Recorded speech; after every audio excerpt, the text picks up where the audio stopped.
Deus podia fazer, mas agora não faz. E aí vive de saudosismo.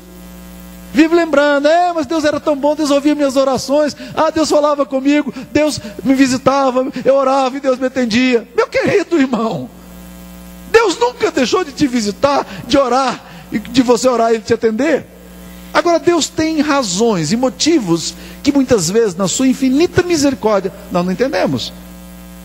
Use a sua memória como um elemento fundamental para gerar esperança.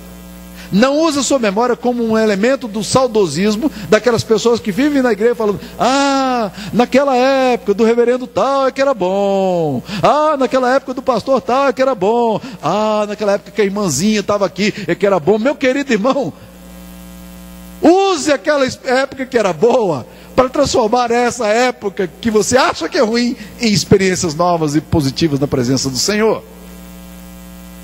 Nós precisamos aprender a fazer isso. Está abatido hoje? Está desanimado, desencorajado?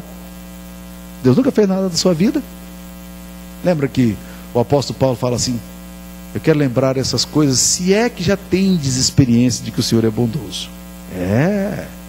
Se você já teve experiência de que o Senhor é bondoso, meu querido, você está indo no caminho certo. Agora, por favor, não coloque no arquivo morto da sua memória essa experiência que você teve. Ela é fundamental para a sua caminhada de fé. Outra coisa que esse texto aqui nos faz, isso aqui vai parecer muito estranho para nós, mas meu querido irmão, isso aqui tem um efeito impressionante. Olha o versículo primeiro, como é que ele começa dizendo: disse comigo, ou melhor, desculpa, eu estou aqui no 39, aí não dá certo, mas voltando aqui no capítulo 42, ele está conversando.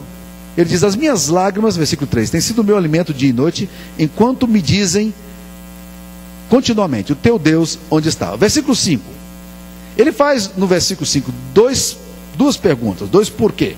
Por que estás abatido a minha alma? Por que te perturbas dentro de mim? No versículo 11 ele vai repetir a pergunta. Ele está falando com quem nessa hora? Ele está falando com ele mesmo. Isso aqui é um solilóquio. Isso aqui é um monólogo. Isso aqui é uma conversa consigo mesmo. Você já conversou com você mesmo? É provável que você já tenha visto isso, de pessoas que estão no trânsito e elas estão falando, né? E você olha de cá, dá uma risadinha aqui, baixa a cabeça e diz: esse aí ficou maluco. Não é assim?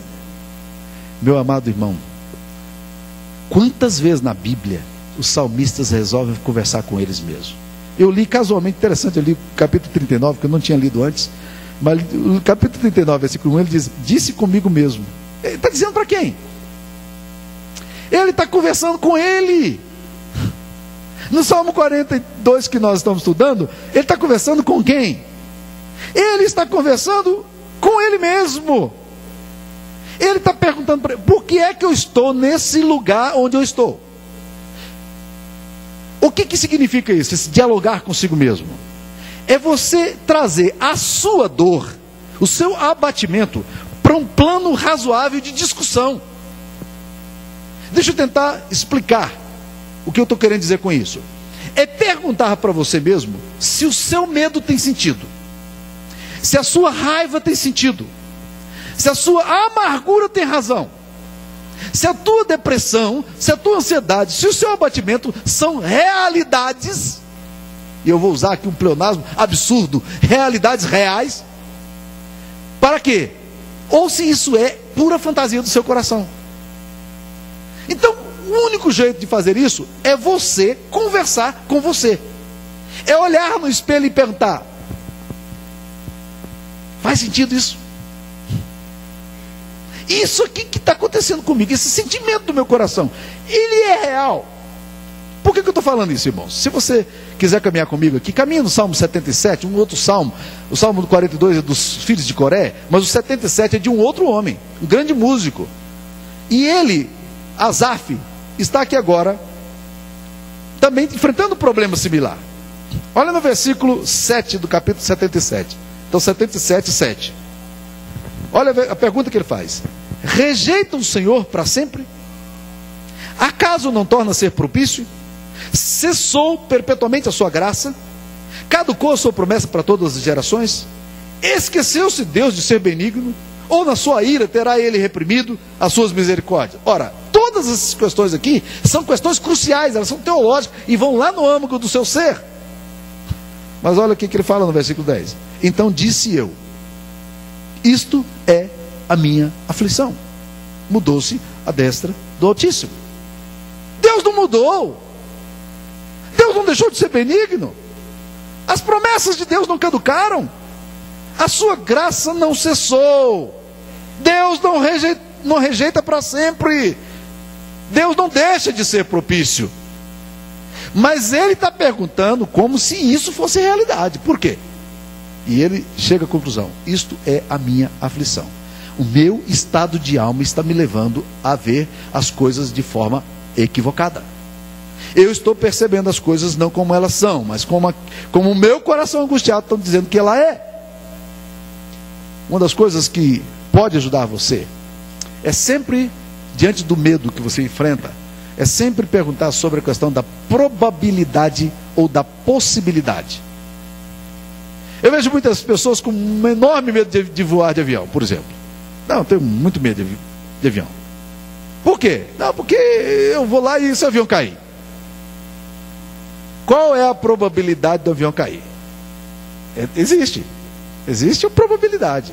Ela é pequena, é considerado o meio de transporte mais seguro do mundo, apesar de ter caído vários aviões aí ultimamente. Só em Newark, a região onde eu morei pertinho nos Estados Unidos, 1.700 aviões decolavam diariamente, só num aeroporto nos Estados Unidos.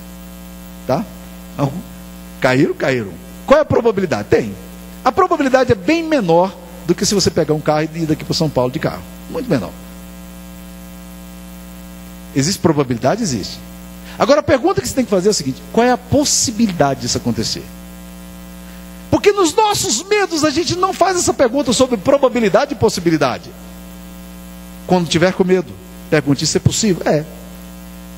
Mas quando você pergunta qual a probabilidade, você vai perceber que muitas vezes os seus temores são remotíssimos de se cumprir. Há muitos medos que não fazem sentido.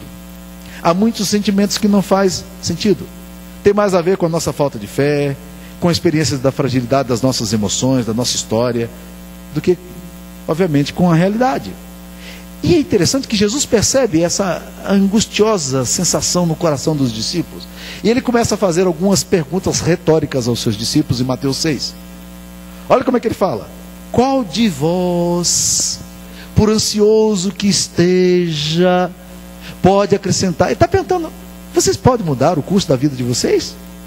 Depois ele pergunta assim, depois ele chama a atenção dizendo: observai as aves dos céus, os lírios do campo.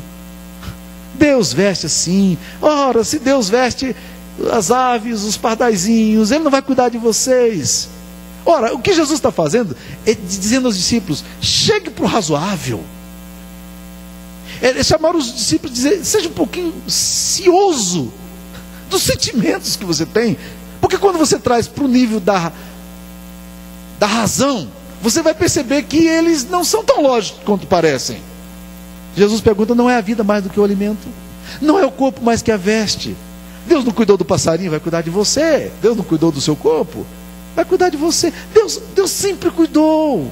Jesus está trazendo os discípulos no meio da ansiedade deles a um nível de razão que eles precisam ter. É o que o salmista está tentando fazer aqui também. Ele está perguntando: por que você está abatido, minha alma? E olhando no espelho e dizendo: por que te perturbas dentro de mim? Por que você vive dessa forma? Por que você está perdendo a razão da sua vida e a alegria de viver? Mas há uma terceira coisa que me parece fantástico aqui no Salmo 42. Eu queria convidar você a voltar ao Salmo 42 comigo. E para mim é a coisa mais essencial de tudo isso aqui que nós estamos falando. Ele mesmo chega a essa conclusão no versículo 5 e no versículo 11. Quando ele completa dizendo: espera em Deus, pois ainda o louvarei. A ele meu auxílio e Deus meu. Ele diz isso no versículo 5 e ele diz isso também no versículo 11. Espera em quem? Espera em Deus. O que significa isso?